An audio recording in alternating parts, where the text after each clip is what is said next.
வணக்கம் நண்பர்களே. ஜோதிடம் என்பது விதியை மாற்றும் ஒரு மாயக்கலை அல்ல, ஆனால் உங்கள் வாழ்க்கையை பிரகாசமாக மாற்றும் ஒரு புனிதமான வழிகாட்டி. உங்கள் குணங்கள், வாய்ப்புகள், சவால்கள் எல்லாவற்றையும் புரிந்துகொண்டு சரியான நேரத்தில் சரியான முடிவுகளை எடுக்க உதவும் ஒரு பிரபஞ்ச அறிவியல். ஜோதிடம் உங்களுக்கு என்ன சொல்கிறது என்பதை அறிந்தால் வாழ்க்கை பயணத்தில் ஒவ்வொரு அடியும் உறுதியாகவும் வெற்றிமயமாகவும் மாறும். இந்த பிரபஞ்சத்தில் 12 ராசிகள் உள்ளன. ஒவ்வொன்றும் தனித்துவமான குணாதிசயங்கள், ஆற்றல்கள் மற்றும் அடையாளங்களை கொண்டவை. உங்கள் பிறந்த ராசி உங்கள் ஆளுமையை, எண்ணங்களை, விருப்பங்களை மற்றும் வாழ்க்கை பாதையை வடிவமைக்கிறது.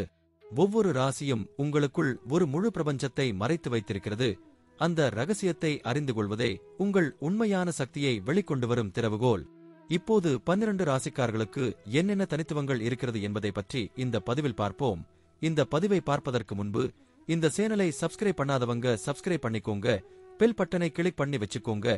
அப்பதான் நம்ம போடுற பதிவு உங்களுக்கு உடனுக்குடன் நோட்டிபிகேஷன் வரும். சரிவாங்க வீடியோக்குள்ள போகலாம். கடக ராசி. கடக ராசியின் அதிபதி சந்திர பகவானாவார். கடக ராசியில் புனர்பூசம் 4ஆம் பாதம், பூசம், ஆயில்யம் நட்சத்திரங்களின் அனைத்து பாதங்களும் அடங்கியுள்ளன. 12 ராசிகளில் இது 2வது சரராசியாகும். பஞ்சபூதங்களில் கடக ராசி நீர் தத்துவத்தை குறிக்கும் ராசியாகும். மேலும் இது ஒரு பெண் ராசியாகும். இது நண்டு போன்ற அமைப்பில் முத்துச்சிதறலாக ஒளிரும் நட்சத்திர கூட்டமைப்பே கடகம் ஆகும். 12 ராசிகளில் அதிக அளவு ஈர்ப்பும் வசீகரிக்கும் சக்தியும் பெற்றிருக்கும் ராசி கடகமாகும். கடக ராசிக்கு ரிஷபம், கன்னி, விருச்சிகம், மகரம், மீனம் ஆகியவை நட்பு ராசிகளாகும். கடக ராசியில் பிறந்தவர்களுக்கு மேலோரிடத்தில் மரியாதையும் சாந்தமும் சகிப்பு தன்மையும் கடவுள் பக்தியும் அதிகம் இருக்கும். நடுத்தர உயரம் கொண்ட இவர்கள் சிறுவயதில் ஒல்லியாக இருந்தாலும் வயது ஏற ஏற உடல் பெருத்து உருண்டு திரண்ட அங்க அமைப்புகளுடன் குண்டாக காணப்படுவார்கள். இவர்களுக்கு கூர்மையான மூக்கும், உயர்ந்த நாசியும், அழகான உதடுகளும், அழகான வில் போன்ற புருவங்களும் அமைந்திருக்கும். பேச்சில் உறுதியிருந்தாலும் மெல்லிய குரலில்தான் பேசுவார்கள். பார்வையில் ஓர் அழகிருக்கும். நல்ல ஞாபக சக்தியும் அறிவாற்றலும் கொண்டவர்கள். இவர்கள் எந்த துறையில் நுழைந்தாலும் அங்கே உங்கள் அதிகாரத்தையும் ஆளுமையையும் நிலை நிறுத்துவார்கள்.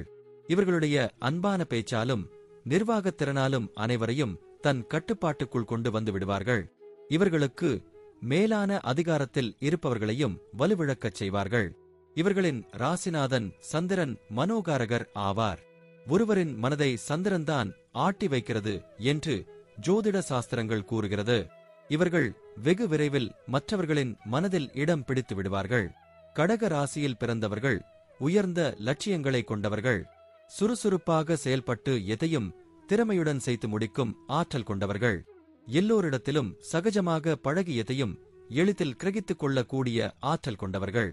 எந்த ஒரு காரியத்திலும் தீவிரமாக ஆலோசித்து செயல்படும் இவர்கள் துணிந்தபின் துயரம் இல்லை என்ற சொல்லிற்கேற்ப நண்டுபிடி போட்டு காரியத்தை கச்சிதமாக செய்து முடிப்பார்கள். இவர்கள் இரக்க குணமும் எளிதில் உணர்ச்சிவசப்பட கூடியவராகவும் இருந்தாலும் எதையும் முன்கூட்டியே அறிந்து செயல்படுவார்கள். இவர்களிடத்தில் கற்பனை திறன் மிகுந்து காணப்படும். இவர்களிடம் பழகுவது கடினம் என்றாலும் பழகியபின் பிரிய முடியாது. தன்னை நம்பியவர்களுக்கு எல்லாவித உதவியும் செய்வார்கள். இதனால் அடிக்கடி ஏமாந்தும் போவார்கள். கள்ளம் கபடமின்றி வெளிப்படையாக பேசும் வெகுளித்தனம் உள்ளவர்கள் என்பதால் இவர்களால் பிறருக்கு எந்தவித இடையூறும் ஏற்படாது. பிறர் விருப்பத்திற்கு மதிப்பு கொடுக்காமல் தங்களுடைய கருத்துகளுக்கு மட்டுமே முக்கியத்துவம் தருவதால் பலரின் வெறுப்பிற்கு ஆளாகி விடுவார்கள். இவர்கள் எடுத்துக்கொண்ட வேலையை முடிக்காமல் விடமாட்டார்கள். இவர்களின் 4ஆம் வீட்டுக்கு அதிபதியான சுக்கிரன் கட்டடக்காரகராக இருப்பதால் அதிநவீனமாக வீடு கட்ட விரும்புவார்கள்.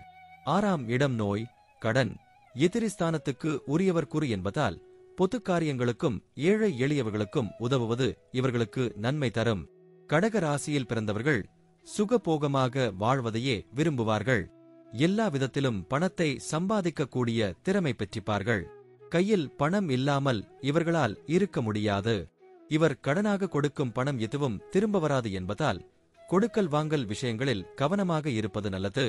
இவர்கள் ஆடம்பர செலவாளியாக இருப்பதால் தேவைக்கேற்ற பணவரவுகள் இருந்தாலும் சேமிப்பு என்பது அறவே இவர்களிடம் இருக்காது.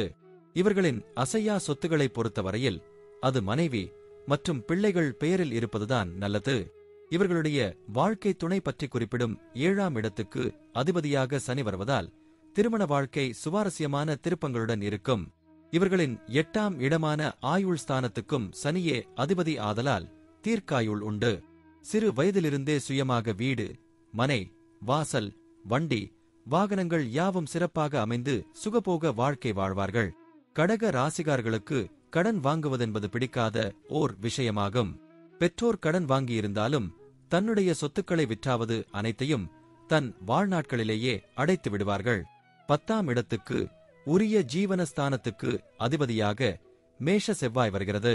இவர்களுக்கு பிரபல யோகாதிபதியாகவும் செவ்வாய் இருக்கிறது. இவர்கள் பெரிய பதவியிலும் வியாபாரத்திலும் சாதிக்க விரும்புவார்கள். காவல்துறை, இராணுவம், கப்பல் தொழில்நுட்பம் போன்ற துறைகளில் ஆர்வமுடன் ஈடுபடுவார்கள். 11ஆம் இடமான மூத்த சகோதரஸ்தானத்துக்கு பாதகாதிபதியான சுக்கிரன் வருவதால் இவர்களின் மூத்த சகோதர சகோதரிகள் பலன் பெறுவார்களே தவிர அவர்களால் இவர்களுக்கு உதவிகள் கிடைக்காது. கடக ராசிக்காரர்கள் வணங்க வேண்டிய தெய்வம் சந்திரனின் ஆதிக்கத்தில் கடக ராசி வருகிறது. பொதுவாகவே சந்திரனின் ஆளுமையில் உள்ளவர்களுக்கு அம்பாள் வழிபாடு விசேஷமானது. அதனால் இவர்கள் திருமியச்சூர் லலிதா பரமேஸ்வரியை வழிபட்டு வரலாம். இத்தலம் மயிலாடுதுறை திருவாரூர் சாலையிலுள்ள பேரளம் என்னும் ஊரில் இருந்து 2 கிமீ தொலைவில் உள்ளது. சக்தி வழிபாட்டின் இதய துடிப்பு போன்றது லலிதா சகஸ்ரநாமம். இந்த தலத்தில் அம்பாளுக்கு லலிதா சகஸ்ரநாமம் சொல்லியே அர்ச்சனை ஆராதனைகள் நிகழும். மகாமுனிவர் அகத்தியர் லலிதா நவரத்ன மாலை எனும் அற்புத நூலை இங்குதான் இயற்றினார். இங்கு வந்து லலிதாம்பிகையின் அருளை பெற்றால் போதும், உங்கள் வாழ்வு முழு நிலவாக பிரகாசமாக மலரும். நன்றி. இப்ப நான் சொன்ன அனைத்து விஷயங்களும் பொதுப்பலன் மட்டுமே. உங்களுடைய சுய ஜாதக அடிப்படையில் சில விஷயங்கள் மாறுபட்டு நடப்பதற்கு வாய்ப்புகள் உண்டு. இருந்தாலும் பெரும்பாலான விஷயங்கள் நான் கூறியபடியே உங்க வாழ்க்கையில் நடைபெறும். இந்த வீடியோ உங்களுக்கு பிடித்திருந்தால் நான் அடுத்த பாகம் 2 எடுக்க தயாராக உள்ளேன். பாகம் 2 வேண்டும் என்றால் பாகம் 2 என்று டைப் செய்யவும். பெரும்பாலான நண்பர்கள் பாகம் 2 வேண்டும் என்றால் விரைவில் பாகம் 2 வீடியோ பதிவு செய்கிறேன். இந்த வீடியோ உங்களுக்கு பிடித்திருந்தால் லைக், ஷேர் மற்றும் சப்ஸ்கிரைப் செய்யுங்கள். பக்கத்தில் உள்ள ஆல் பட்டனை கிளிக் பண்ணி வைத்துக் கொள்ளுங்கள். அப்பொழுதுதான் நாங்கள் போடும் வீடியோ உங்களுக்கு உடனுக்குடன் நோட்டிபிகேஷன் வரும். உங்களுடைய எதிர்கால வெற்றிக்கு என்னோட வாழ்த்துக்கள். நன்றி. வாழ்க வளமுடன்.